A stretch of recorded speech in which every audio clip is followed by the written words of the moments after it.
তপস্বিনী সুবল কন্যা, আমি মহাযোগিনী ধৃতরাষ্ট্রপত্নী, আমি মহাহতভাগিনী দুঃখী মাতা আজ তোমাকে অভিশাপ দিচ্ছে। যে প্রকারে আমার বংশের বিনাশ হয়েছে,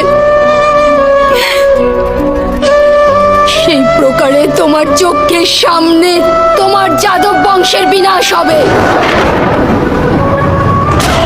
পশুর ন্যায় সমস্ত যাদব একে অপরের রক্ত পান করবে,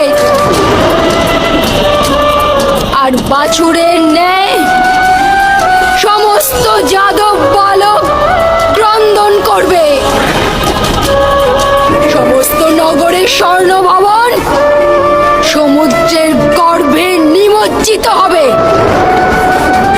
তুমি কোনো জঙ্গলে একলা অশক্ত এক বৃদ্ধ পশুর ন্যায় এক শিকারীর হস্তে